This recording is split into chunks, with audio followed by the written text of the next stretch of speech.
Hello everyone, this is Navneet and welcome to acts education. तो दोस्तों, आज हमारी सीडीपी सीरीज की 9th क्लास होने जा रही है और एक ऐसे टॉपिक पे ये क्लास होने जा रही है जो एक चाइल्ड डेवलपमेंट के लिए, एक बच्चे के विकास के लिए बहुत ही उपयोगी आपके जो है वो सिद्ध होती है। जिस प्रकार ये ऐसे चाइल्ड के लिए बहुत इंपॉर्टेंट फैक्टर है या इंपॉर्टेंट चीज है, उसी प्रकार जो भी बच्चे या जो भी स्टूडेंट टीचिंग का एग्जाम देते हैं, चाहे वो सीटेट हो या आपके अदर टीचिंग्स एग्जाम हो, उनके लिए भी ये टॉपिक उतना ही इंपॉर्टेंट बन जाता है।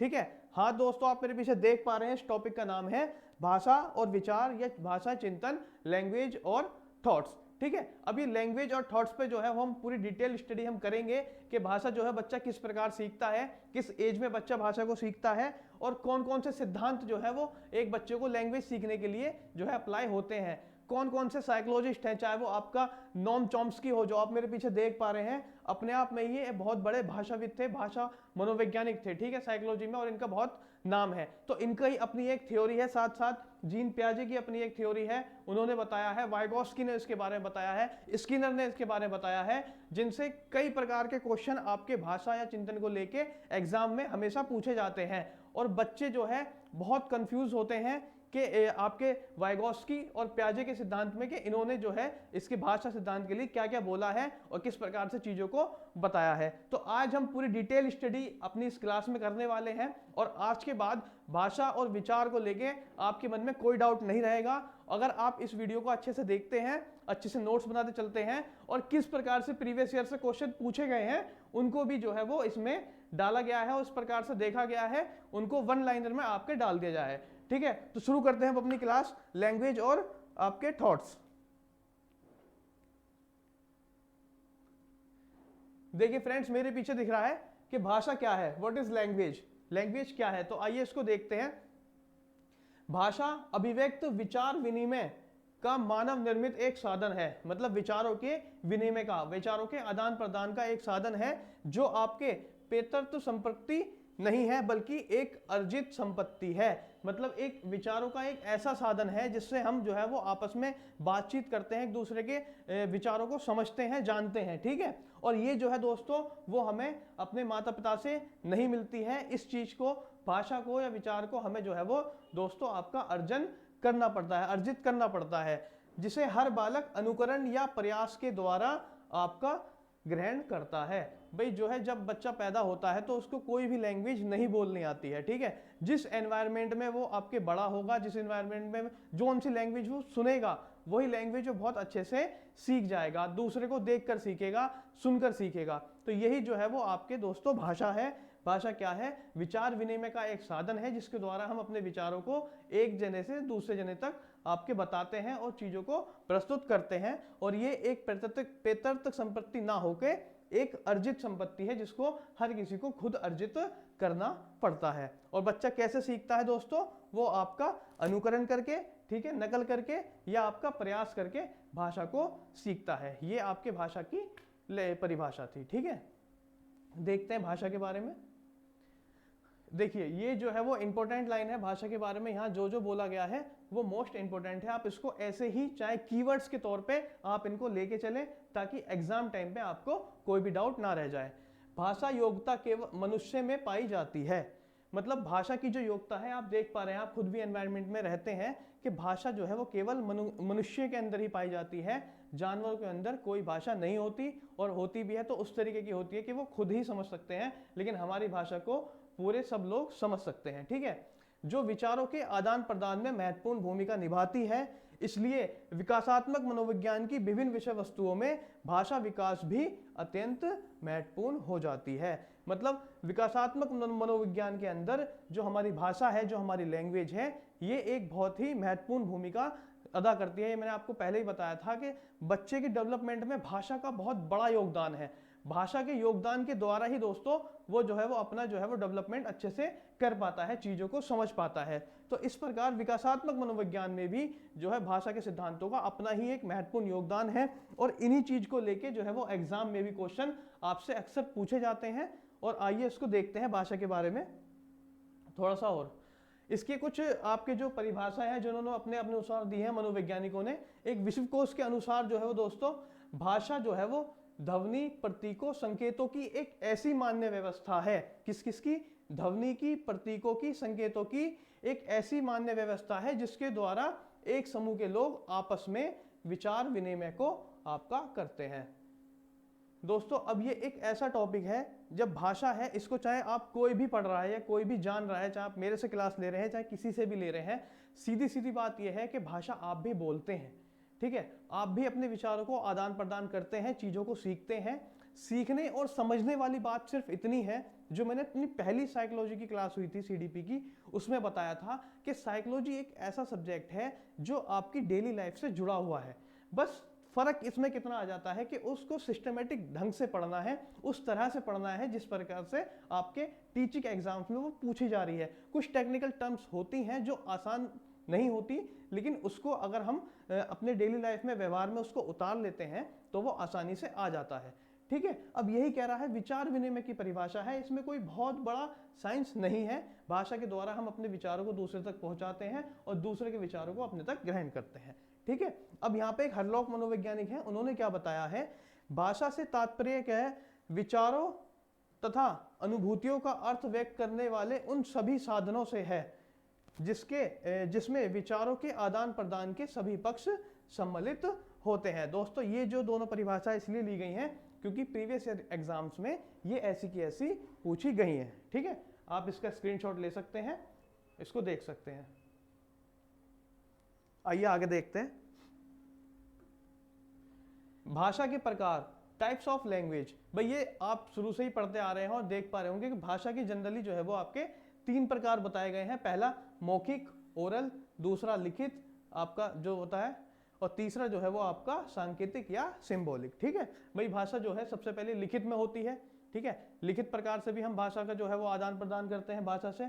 फिर हम बोल के जो है सबसे उपयोगी, यहाँ पे लिखा हुआ है ना मोस्ट इंपोर्टेंट, अगर ये आपका एग्जाम में आ जाए कि इनमें से कौन सा फैक्टर है जो सबसे उपयोगी है चाइल्ड डेवलपमेंट के लिए, मौखिक भाषा, लिखित भाषा, सांकेतिक भाषा, तो आपका आंसर दोस्तों होगा मौखिक भाषा, ठीक है। यहाँ पे आप चार्ट में भी देख पा रहे हैं, भाषा जो है वो मौखिक भाषा, लिखित भाषा और सांकेतिक भाषा। सिंबॉलिक लैंग्वेज भी होती है जो चीज़ों को जो है वो एक दूसरे से इशारा करके भी चीज़ें समझ में आ जाती हैं। मैं इसको जो है आप देख पा रहे होंगे, ये आपकी डेली लाइफ से जुड़ी हुई है, ठीक है। चलते हैं आगे। भाषा की विशेषता, कैरेक्टरिस्टिक्स क्या क्या होती हैं, ठीक है। भाषा अभिव्यक्ति का एक सांकेतिक साधन है, ठीक है। अभी खुद को अभिव्यक्त करने का एक सांकेतिक साधन क्या है, भाषा। ये जो है वो पैतृक संपत्ति ना होकर एक क्या है, अर्जित संपत्ति है। भाषा में विचारों का आपस में गहरा संबंध होता है, ये इंपॉर्टेंट लाइन है, और अभी इससे हम जो है वो चीजें आगे पढ़ेंगे किस प्रकार से, ठीक है। किस प्रकार से संबंध होता है ये आपका वाइगोत्स्की भी बताएंगे और आपका जीन पियाजे भी बताएंगे। भाषा का कोई अंतिम स्वरूप नहीं होता, ठीक है। भाषा का कोई अंतिम स्वरूप नहीं होता, इसको भी आप इंपॉर्टेंट लिख लीजिएगा। भाषा का जो अर्जन है वो अनुकरण द्वारा होता है।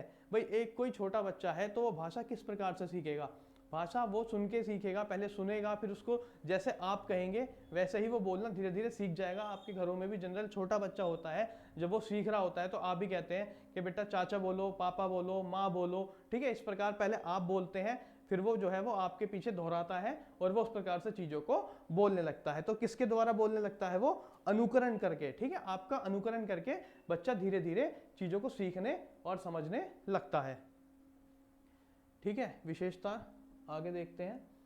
संस्कृत एवं सभ्यता से जुड़ी होती है आपकी लैंग्वेज। जो किसी भी जो उसके देश की भाषा होती है, वहाँ की संस्कृति, वहाँ की सभ्यता से वो आपकी जुड़ी हुई होती है। ये इसकी एक कैरेक्टरिस्टिक है, बहुत ज़्यादा इंपॉर्टेंट। गतिशील और परिवर्तनशील होती है लैंग्वेज। मतलब लैंग्वेज में क्या होता है, एक गतिशीलता होती है, एक परिवर्तन उसमें जो है वो दिन पे दिन होता रहता है, नए नए शब्द उसमें जुड़ते रहते हैं और भाषा जो है वो आपकी बदलती रहती है, चेंज होती रहती है। भाषा कठिनता से सरल की ओर अग्रसर होती है। भाई गतिशील उसमें यही होगा, पहले कठिन शब्द होते हैं, ठीक है, उसके बाद में जो है वो आपके सरलता से जो है वो चलती रहती है भाषा। भाषा स्थूलता से सूक्ष्म और प्रौढ़ता की ओर आपके जाती है, ठीक है, इसको भी देख लीजिएगा। और आपके भाषा जो है वो संयोगावस्था से वियोगावस्था की ओर आपका चलती है, ठीक है। ये इंपॉर्टेंट है, ये आपका पूछा गया है, तो आप इसका स्क्रीनशॉट ले लें ताकि आपको किसी प्रकार की कोई दिक्कत ना हो। चलते हैं आगे। भाषा विकास के सिद्धांत, दोस्तों ये जो है वो इंपॉर्टेंट आपका आ गया, और यहां से जो है वो आपके क्वेश्चन अब बनने अच्छे से शुरू हो जाएंगे, या अब तक पीछे से बने हैं। ठीक है, भाषा विकास का सिद्धांत, प्रिंसिपल ऑफ लैंग्वेज डेवलपमेंट।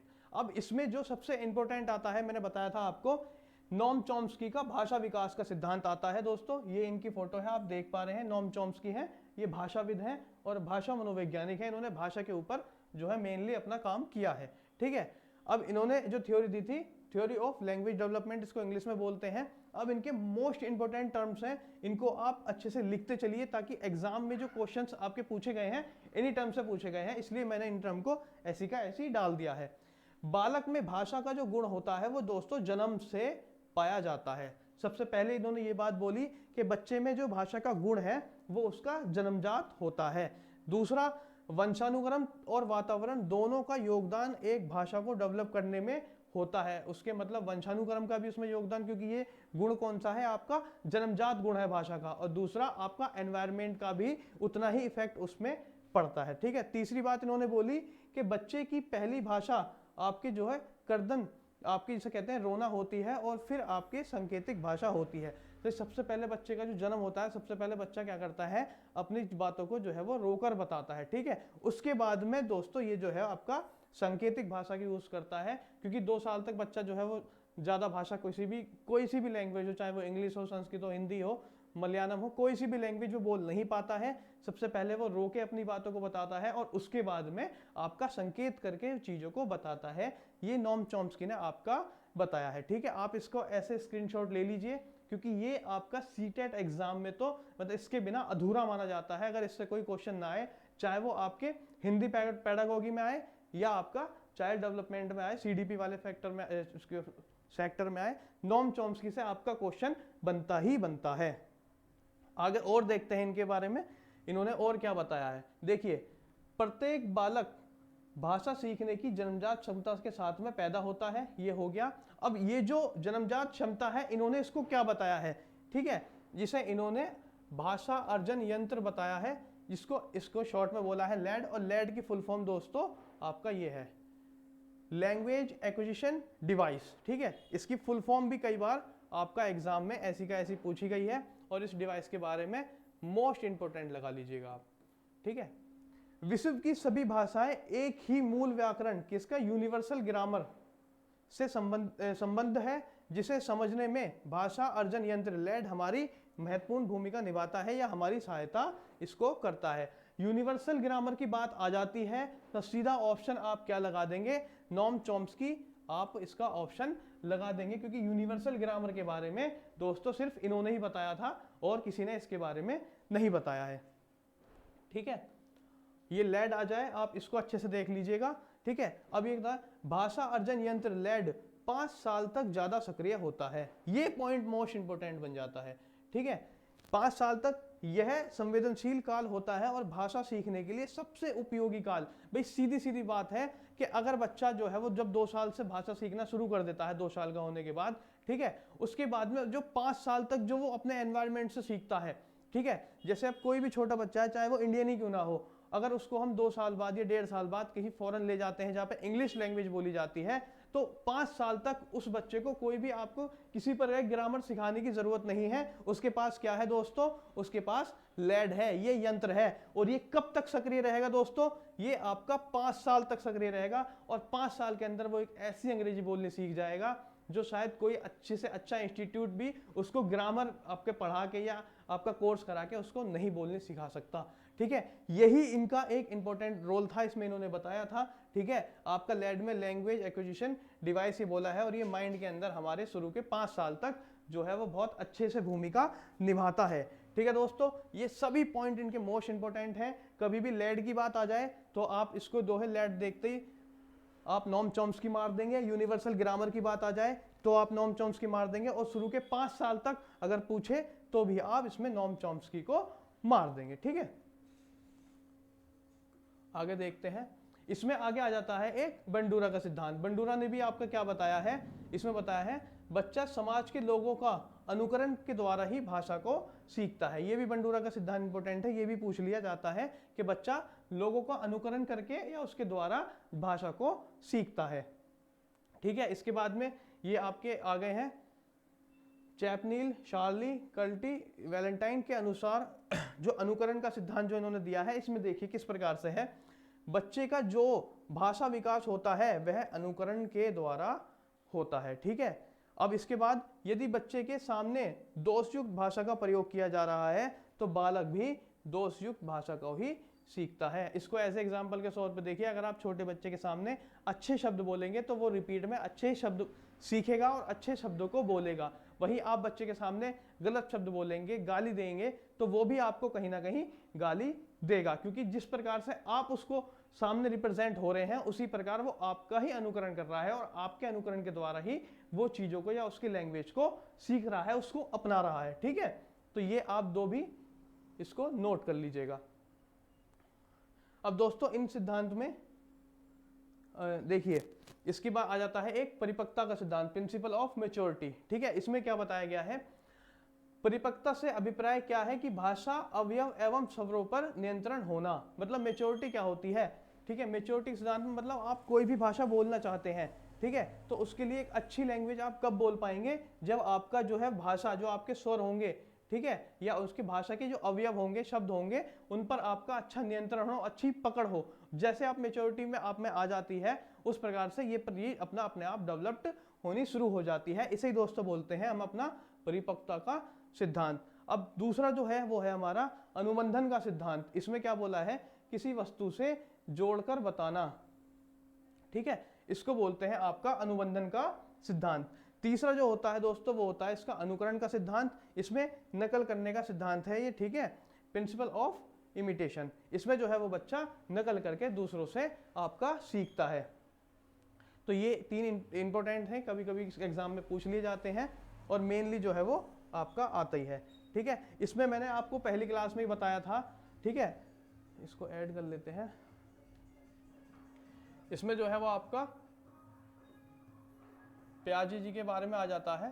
ठीक है, प्याजे इन्होंने क्या बताया था, इन्होंने बताया था विचार दोस्तों आपके पहले आए। ये मैंने जब अपनी क्लास कराई थी आपके जीन प्याजे की, वाइगॉस्की की, ठीक है, तब उसमें मैंने बहुत अच्छे से बताया था इनके बारे में और भाषा यंत्र के बारे में, लेड के उसमें भी आपके बताया था।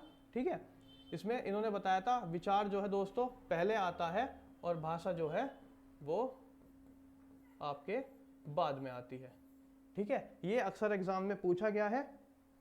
और इसके अपोजिट ही अगर हम उसकी बात करें वाइगॉस्की की, तो वाइगॉस्की ने क्या बोला था, वाइगॉस्की ने बोला था, अगर इसको हम इस तरीके से समझें, ठीक है,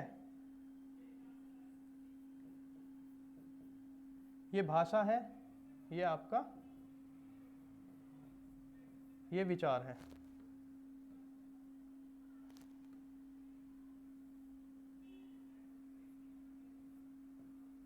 अब इन्होंने बोला था ये आपका खुद एक दूसरे से इंडिपेंडेंट है। ठीक है, ये आपस में एक दूसरे से स्वतंत्र है। जो भाषा होती है वो कभी कभी जो है वो इस तरह से जो है लैंग्वेज और भाषा आपस में, लैंग्वेज और ये आपका थॉट्स जो है आपस में कभी कभी कनेक्ट होते हैं, चीज़ों को डेवलप करते हैं। जो भाषा होती है हमारे विचारों को बूस्ट करती है। ठीक है, और एक दूसरे से वो स्वतंत्र होते हैं, लेकिन कहीं ना कहीं जो है वो आपके बताया था वाइगॉस्की ने, आपस में आके इंटरेक्ट इसमें होता है और यही जो है इनमें मेन अंतर है। ठीक है, आपके प्याजे कह रहे थे कि विचार जो है वो पहले आते हैं और आपके जो है वाइगॉस्की ये कहते हैं आपके भाषा पहले आती है। तो कहीं ना कहीं आपस में इन दोनों में टकराव होता रहता है। वहीं अगर आप बात करें एक तीसरे की जो मोस्ट इंपोर्टेंट है, स्किनर। ठीक है दोस्तों, इन्होंने क्या बताया था भाषा विचार के बारे में, इन्होंने बताया था कि आपका पुनर्बलन, मैंने बताया था अपनी लास्ट क्लास में पुनर्बलन के बारे में अच्छे से। ठीक है, इन्होंने कहा था बच्चे में जो भाषा का विकास होता है वो आपका पुनर्बलन से होता है, अप्रिशिएट से होता है। अगर आप बच्चे को जो है पुनर्बलन देते रहेंगे, उसको अप्रिशिएट करते रहेंगे, वो कुछ भी बोलेगा उसको कहेंगे हाँ बहुत अच्छा है, ठीक है, तो इस प्रकार की जो चीज़ें आती हैं वो जो है आपका दोस्तों स्किनर ने इन चीज़ों को बताया है कि पुनर्बलन अगर आप बच्चे को देते रहेंगे तो उसके भाषा का डेवलपमेंट बहुत अच्छे से होता रहेगा। वहीं प्याजे कहते हैं कि विचार जो है दोस्तों पहले आते हैं और आपका भाषा बाद में आती है। वहीं वाइगोस्की की बात करें तो वाइगोस्की ने बताया है कि भाषा जो है वो पहले आती है और विचार जो है बाद में आता है, और ये आपस में जो है वो एक दूसरे से स्वतंत्र होते हैं। लेकिन विचार जो है, भाषा जो है वो विचार को कहीं ना कहीं बूस्ट करती है, उसको आपस में उसको बढ़ाती है। ठीक है, यही तीन इसमें चार जो है वो इस बहुत मोस्ट इंपोर्टेंट है। विचार के बारे में कहीं आप पुनर्बलन देख लेते हैं या रेनफोर्समेंट देख लेते हैं तो वहां पे आपको ऑप्शन मारना है स्किनर। ठीक है, अगर प्याजे के बारे में आता है और ये पूछता है कि विचार पहले आता है या भाषा पहले आती है, तो वहां पे जो है वो आपको प्याजे का मारना है ऑप्शन।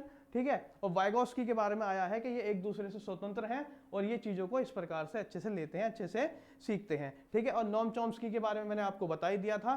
नोम चॉम्स्की ने आपका बताया था, यहां पे देख लीजिए, ये यहाँ पे लैड के बारे में नोम चॉम्स्की ने बताया था, यूनिवर्सल ग्रामर के बारे में। तो इन चारों को लेके आपका कंफ्यूजन जो है वो दूर हो गया होगा कहीं ना कहीं। आप इसको एक बार और देख लीजिएगा, ठीक है, और अच्छे से इसको नोट करते चलिएगा, कहीं भी कोई कंफ्यूजन अपने माइंड में मत रखना। अब ये आ जाते हैं भाषा विकास को प्रभावित करने वाले कारक, मतलब फैक्टर कौन कौन से होते हैं जो हमारे भाषा के विकास को प्रभावित करते हैं। ठीक है, आपका सबसे पहले शारीरिक परिपक्वता, फिजिकल मैच्योरिटी। भाई आप शारीरिक रूप से स्वस्थ हैं, अच्छे हैं, तो कहीं ना कहीं जो है वो आप भाषा जो है वो अच्छे से सीख पाएंगे। ठीक है, दूसरा आपका सामाजिक और आर्थिक स्तर, सोशो इकोनॉमिक स्टेटस जो है वो भी आपका जो है वो भाषा को सीखने में बहुत महत्वपूर्ण भूमिका अदा करता है। आपकी बुद्धि, इंटेलिजेंस, भाई सीधी बात है, आपकी बुद्धि अच्छी है तो आप अच्छे से जल्दी से अच्छे अच्छे शब्दों के माध्यम से या अपने सोशली आपके इंटरेक्ट होकर चीज़ों को अच्छे से सीख पाएंगे। आपकी हेल्थ, देखिए हेल्थ एक ऐसा फैक्टर है, चाहे वो लैंग्वेज का डेवलपमेंट हो या आपका ओवरऑल डेवलपमेंट हो, किसी भी प्रकार का डेवलपमेंट आपका बहुत अच्छे से तरीके से जब ही हो सकता है जब आप शारीरिक रूप से स्वस्थ रहें। तो इसमें हेल्थ जो है वो हर एक फैक्टर में महत्वपूर्ण भूमिका निभाता ही निभाता है। ठीक है, सामाजिक अधिगम के अवसर, भाई एक भाषा के विकास के लिए सबसे ज़्यादा ज़रूरी है कि आप वातावरण में मतलब अच्छे रहें, अपने एनवायरनमेंट में रहें, लोगों से सीखें, लोगों से बात करें, समाजीकरण में रहें, समाज में आप बात करें, समाज में लोगों से मिलें। ठीक है, सोशलाइजेशन के द्वारा भी आप जो है वो आप उसको लैंग्वेज को सीख सकते हैं। और उसी समाज में आपको कितने अवसर अपने आप को अभिव्यक्त करने के लिए दिए गए हैं, खुद को डिस्क्राइब करने के लिए कितने अवसर आपको दिए गए हैं। जैसे कि एग्जाम्पल के तौर पर देख लीजिए, अगर जैसे कि स्कूल कॉलेज में आपका एनुअल फंक्शंस होते हैं या आपके दिवाली के फंक्शन होते हैं, उसके अंदर स्पीचेस दी जाती हैं, ठीक है, आपका ग्रुप डिस्कशंस होता है, तो किस प्रकार से जो है वो आपने उस मौके का फायदा उठाया है और उनसे जो है उन बच्चों का, जो बच्चे उसमें भाग लेते हैं, चाहे उनको कोई स्थान आता है या नहीं आता, लेकिन कहीं ना कहीं इन फ्यूचर वो उनका प्रतियोगिता में भाग लेना, अपने जो है स्किल्स को दिखाना, खुद को रिप्रेजेंट करना लोगों के सामने, उस अपॉर्चुनिटी को अपनाना, वो कहीं ना कहीं बहुत महत्वपूर्ण भूमिका उसके लाइफ में इन फ्यूचर में अदा करता है। तो जी हाँ, जो आपकी अपॉर्चुनिटीज़ हैं, चाहे वो लैंग्वेज डेवलपमेंट को लेके हों या अपने लाइफ में किसी भी प्रकार की अपॉर्चुनिटी हो, उसको जो है वो आपको अच्छे से देखना ही पड़ता है। इसमें आया है 6 नंबर पे दोस्तों, इसमें है विद्यालय, स्कूल भी जो है वो बहुत महत्वपूर्ण भूमिका निभाता है।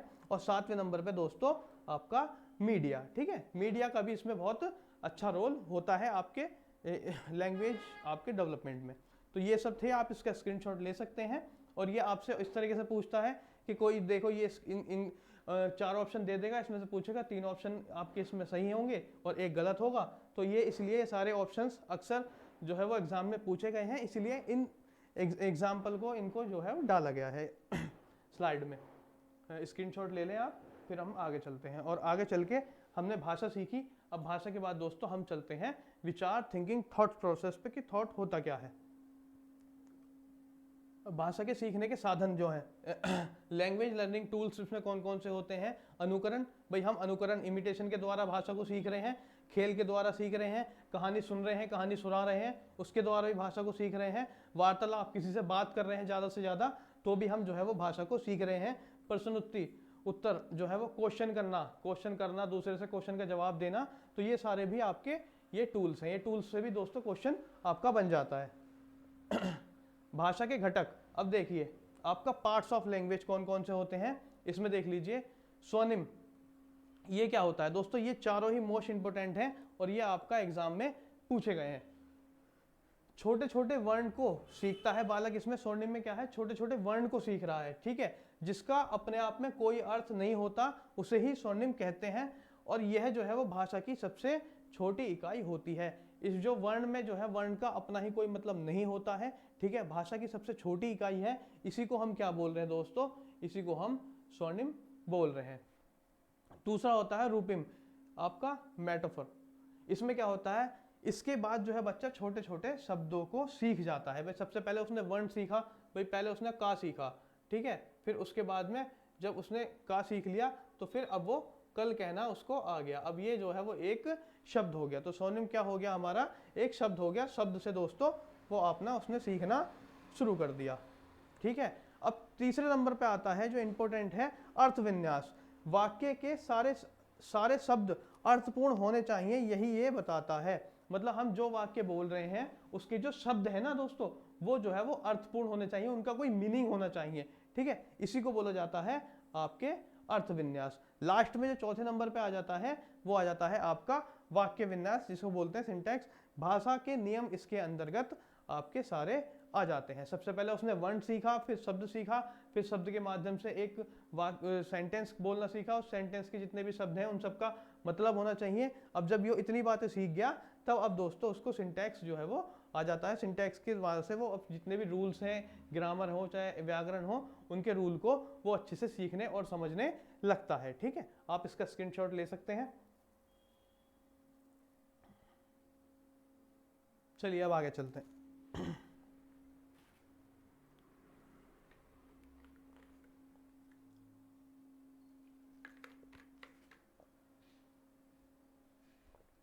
देखिए अब यहाँ पे आया है चिंतन, विचार क्या है, व्हाट इज थॉट, ठीक है। अब विचार आखिर है क्या, आइए देखते हैं। चिंतन विचार करने की वह मानसिक प्रक्रिया है। चिंतन का संबंध जो है वो आपका होता है वो संज्ञानात्मक पक्ष होता है, जो किसी समस्या के उत्पन्न होने से आरंभ होती है और उसके अंत तक चलती है। मेनली क्या है, ये एक मानसिक क्रिया है जो कब उत्पन्न होती है, जब हमारे सामने कोई समस्या होती है। जब हमारे सामने कोई समस्या होती है, कोई प्रॉब्लम होती है, तो हमारे माइंड में जो है वो आपस में ही क्रिया होने लगती है और हम क्या चीज ढूंढते हैं, उस समस्या का समाधान ढूंढते हैं। और उस समाधान को ढूंढने के लिए बहुत सारे तरीके इजाद करते हैं अपने माइंड में। देखते हैं कौन सा तरीका सही बैठ रहा है, कौन सा नहीं बैठ रहा, कौन सा सूटेबल होगा, किसके द्वारा जो है वो हमारी समस्या का समाधान हो पाएगा। तो यही जो एक मानसिक क्रिया है दोस्तों, उसको हम क्या कह रहे हैं, उसको हम कह रहे हैं विचार या चिंतन, ठीक है। ये इसकी टेक्निकल टर्म है। और चिंतन स्टार्ट कब होता है, ये मोस्ट इंपॉर्टेंट है। चिंतन उत्पन्न होता है हमारी समस्या के साथ। जब हमारे सामने समस्या आती है तब हमने जो है वो चिंतन करना स्टार्ट कर देते हैं, और जब समस्या का अंत हो जाता है तब जो है वो हमारा चिंतन भी समाप्त हो जाता है, जो हमने उस समस्या को लेके अपना चालू किया था, अपने माइंड में किया था, ठीक है। आप इसका स्क्रीनशॉट ले सकते हैं। तो जो दोस्तों आपके विचार हैं दोस्तों कहाँ आते हैं, वो हमारे माइंड में चलते रहते हैं, क्योंकि ये एक कौन सी है, ये एक मानसिक क्रिया है। आगे देखते हैं मानसिक प्रक्रिया के अंतर्गत कौन कौन सी, भाई जो हमारे मस्तिष्क में जो हमारी प्रक्रिया चल रही है, चिंतन चल रहा है, अब उसके अंदर भी कौन कौन सी क्रियाएं आएंगी, ये जो है वो इंपॉर्टेंट लाइन है। क्योंकि ये सीधे शब्दों में हमने समझ लिया, लेकिन हमें जो है वो कुछ टेक्निकल टर्म्स को भी जानना है, जो हमारे एग्जाम में हमसे पूछेंगी। वहां पे हम साधारण शब्दों में नहीं समझ सकते, नहीं जान सकते। तो कहीं ना कहीं वो इस चीज को लेके हमें देखना है कि भाई मानसिक प्रक्रिया के अंतर्गत क्या क्या चीज आएंगी। वहां पे आएगा आपका अनुमान करना, ठीक है, वहां पे आएगा आपका तर्क करना, ठीक है, वहां पे आएगा आपका कल्पना करना, वहां पे आएगा आपका निर्णय लेना, समस्या समाधान, ठीक है, और रचनात्मक आदि कार्य जो है वो इसके अंदर सम्मिलित होते हैं। एक चिंतन जो है वो अपने आप में बहुत बड़ा शब्द है, ठीक है, जो कई शब्दों को अपने अंदर समाये हुए है। इसमें आप देख पा रहे हैं, हम जब कोई भी समस्या हमारे सामने आ जाती है तब दोस्तों हम अनुमान लगाते हैं, ठीक है, अनुमान लगाएंगे, उसके बारे में तर्क करेंगे, तर्क करने के बाद कल्पना, इमेजिनरी पावर जो है वो अपनी दौड़ाएंगे, उसमें निर्णय लेंगे, किसी भी काम को, किसी भी समस्या को समाधान, भाई इस तरीके से कोई भी समस्या समाधान हो सकती है, उसके लिए आपको डिसीजन लेना पड़ेगा, ठीक है। और समाधान जो है समस्या समाधान और रचनात्मक आदि कार्य इसमें आधे ये सम्मिलित हो जाते हैं, ठीक है। अब रॉस ने जो है वो एक इंपॉर्टेंट लाइन बोली है, इसलिए मैंने यहाँ डाली है, ठीक है। चिंतन मानसिक क्रिया का है, ये ज्ञानात्मक पहलू है। कौन सा दोस्तों, हमने पहले भी कहा था, ये एक संज्ञानात्मक पक्ष भी है, आपके मस्तिष्क का संज्ञानात्मक ज्ञानात्मक पक्ष है। चिंतन मानसिक क्रिया है, और इसका जो पक्ष जो है वो पहलू कैसा है, वो आपका ज्ञानात्मक पहलू है। ठीक है, इन शब्दों को भी आप इस तरीके से नोट करते चलें ताकि जब आप रिवीजन करें तो चीज़ों को अच्छे से समझ पाएं। भाई सबसे पहले इंसान में भाषा आ जाती है, भाषा से वो चीज़ों को सीखने लग जाता है। जैसे जैसे उसका ग्रोथ होता है, जैसे वो डेवलप करता है, समाज में रहता है, सोशल होता है, अपने पर्सनैलिटी का विकास करता है, पर्सनैलिटी डेवलपमेंट उसका होता है। और उसी के साथ में जैसे दोस्तों ये हमारा जीवन है, हमारे सामने जो है वो समस्या अक्सर आएंगी, और समस्या जैसे जैसे हमारे सामने आएंगी हम उन पर विचार करेंगे, उसका समाधान निकालेंगे। अब वो समाधान हम किस प्रकार से निकाल सकते हैं, अनुमान लगाएंगे, तर्क करेंगे, कल्पना करेंगे, फिर उसमें डिसीजन लेंगे कि कौन सा तरीका उस समस्या समाधान को अच्छे से कर देगा। ठीक है, उसके बाद में हम उस समस्या का समाधान कर लेंगे। और ये सारे पक्ष किस प्रकार से होंगे, ये हमारी बुद्धि से होंगे, ये हमारे तर्क से होंगे, ये हमारे विचार से होंगे, ये हमारे चिंतन से होंगे। ठीक है, तो उम्मीद करता हूं कि इस चिंतन शब्द को आज आप समझ गए होंगे, और आगे जो है इसके चीज़ों को देख लेते हैं। चिंतन के सिद्धांत कौन कौन से होते हैं, इसके प्रकार कौन कौन से होते हैं, क्योंकि उनसे भी क्वेश्चन इसी प्रकार से बना है। चिंतन के प्रकार, टाइप्स ऑफ थिंकिंग। अब ये कितने प्रकार की होती है, ठीक है, सोली चिंतन, ये सब इंपॉर्टेंट है। यहाँ से हर एक उससे क्वेश्चन बना है, चाहे वो इसको ले लीजिए, इसको ले लीजिए, इसको ले लीजिए, इसको ले लीजिए, इसको ले लीजिए, हर एक जो है चिंतन जो है वो थिंकिंग प्रोसेस जो है वो अपने आप में सीटेट में या अन्य टेट्स एग्जाम में अपने आप में एक सवाल लेके बैठा है। और सवाल भी इस तरह से कंफ्यूजिंग सवाल, जिसमें बच्चा गलती, माइनर से गलती होते ही उसका सवाल तुरंत गलत हो जाता है। तो इनको आज जो हम इतने अच्छे से करने वाले हैं, हर एक के बारे में डिटेल्ड स्टडी करने वाले हैं। आप इसका स्क्रीनशॉट ले लीजिए और एक एक करके इनको देखते हैं। आज कोई भी शंका आपके मन में इनको लेकर नहीं रहेगी आज के बाद। ठीक है, यहाँ पे एक छोटा सा नोट लिखा है कि एनसीईआरटी के अनुसार चिंतन जो है वो आपका 2 प्रकार का होता है। कभी आपका वन लाइनर क्वेश्चन आ जाए तो आप ये लाइन इसमें देख के, इसको देख के नोट कर लीजिए, उसको लगा सकते हैं कभी अगर आ जाए, इसलिए ये यहाँ पे नोट मैंने लिख दिया है। अब देखते हैं पहला, सोली चिंतन, अकॉस्टिक थिंकिंग। ये कौन सी थिंकिंग होती है, ठीक है, इसमें देखते हैं सोली चिंतन में कल्पना करना अर्थात काल्पनिक विचारों एवं इच्छाओं की अभिव्यक्ति करना। इसमें क्या होता है, सोली में हम कल्पना करते हैं। ठीक है, कौन सी कल्पना, आपके काल्पनिक विचार और अपनी काल्पनिक इच्छाओं की, इसमें कल्पना होती है। इंपोर्टेंट पॉइंट क्या, जिसका वास्तविकता से कोई आपका मतलब ही नहीं होता। ऐसी कल्पना करेंगे जिसका वास्तविकता से कोई मतलब ही नहीं होता। इस प्रकार की थिंकिंग जो आपकी कौन सी होती है, सोली आपका चिंतन कहलाती है। ठीक है, इसमें इंसान कल्पना करता है और उस चीजों की कल्पना करता है क्योंकि उसके अंदर इच्छाएं, जिसका वास्तविक मतलब कुछ होगा ही नहीं। ठीक है, दूसरा होती है आपका यथार्थवादी चिंतन, रियलिस्टिक थिंकिंग।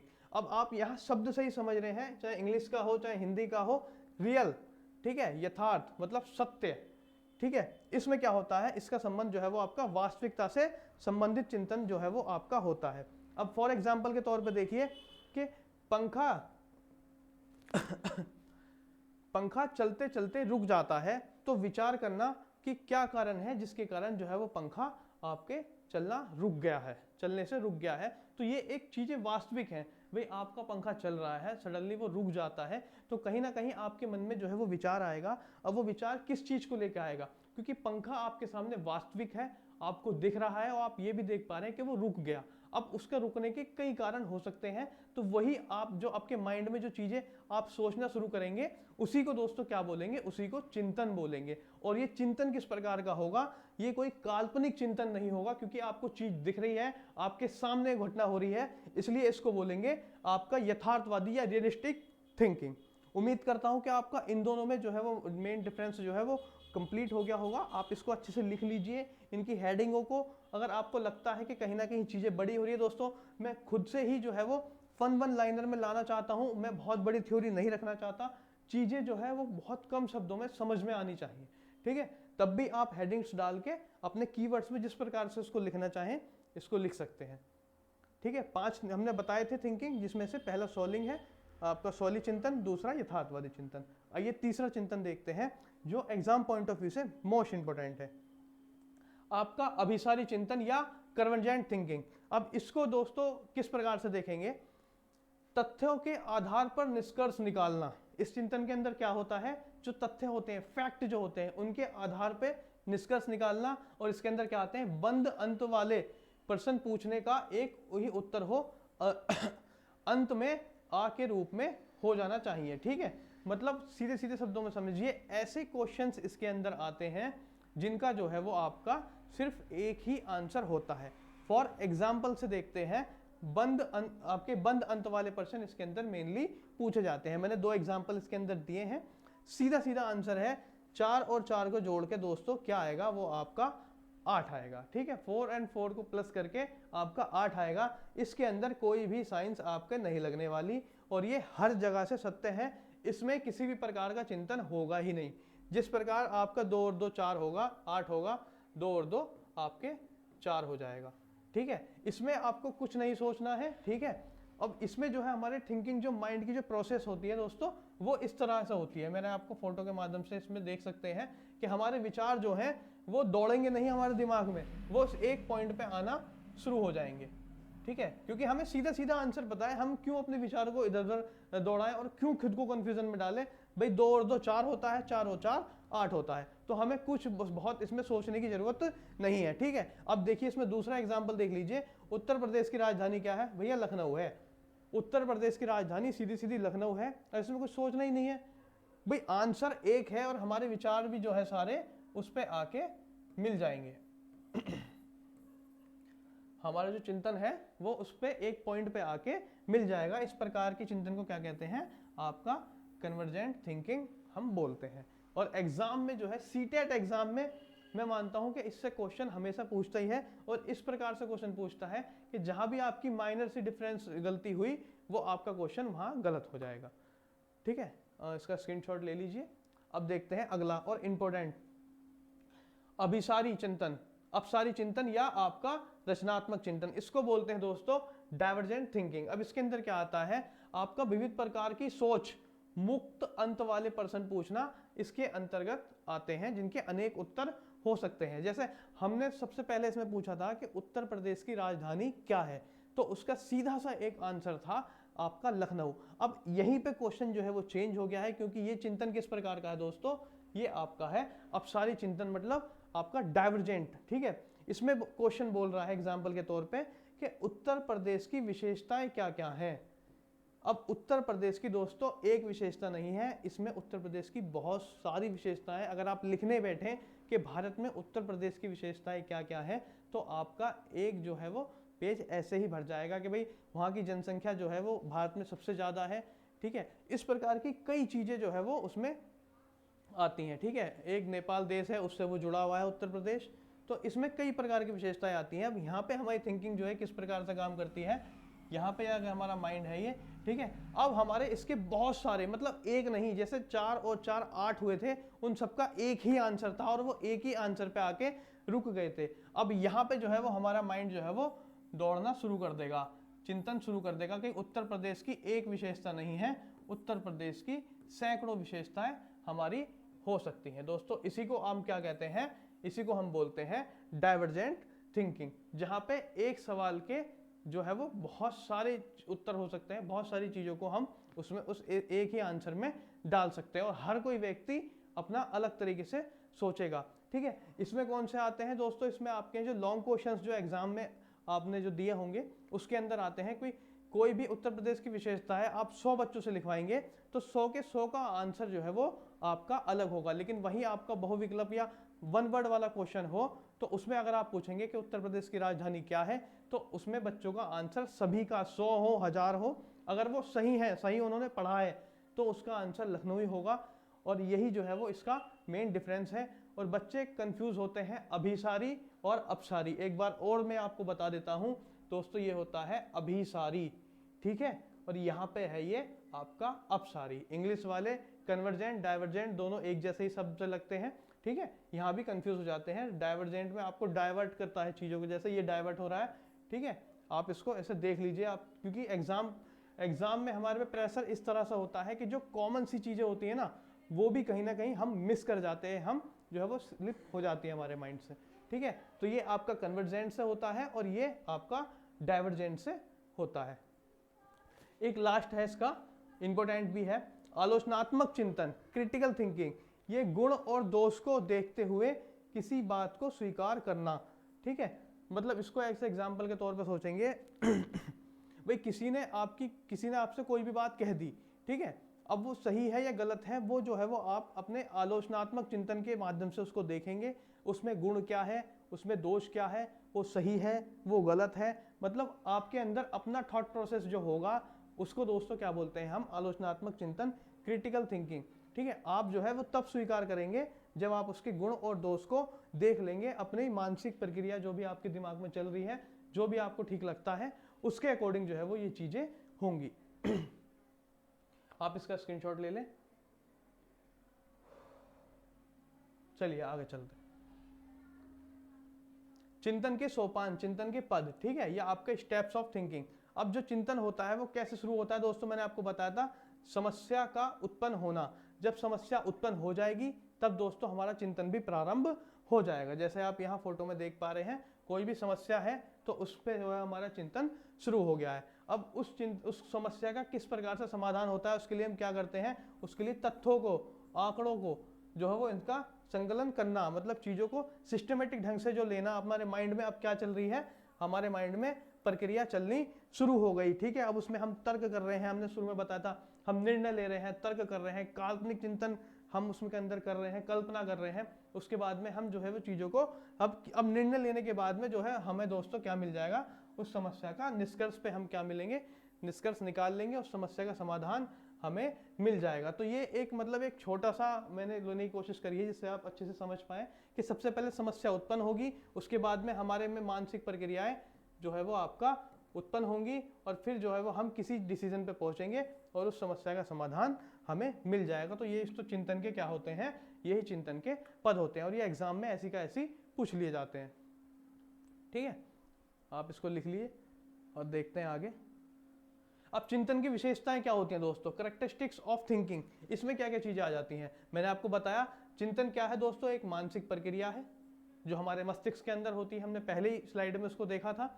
चिंतन मस्तिष्क का एक ज्ञानात्मक पक्ष है, संज्ञानात्मक बोल लीजिए, ज्ञानात्मक बोल लिए, मतलब ज्ञान से जुड़ा है। कहीं ना कहीं हम तर्क भी करेंगे तो कहीं ना कहीं अपनी बुद्धि से ही जो अच्छे से कर पाएंगे।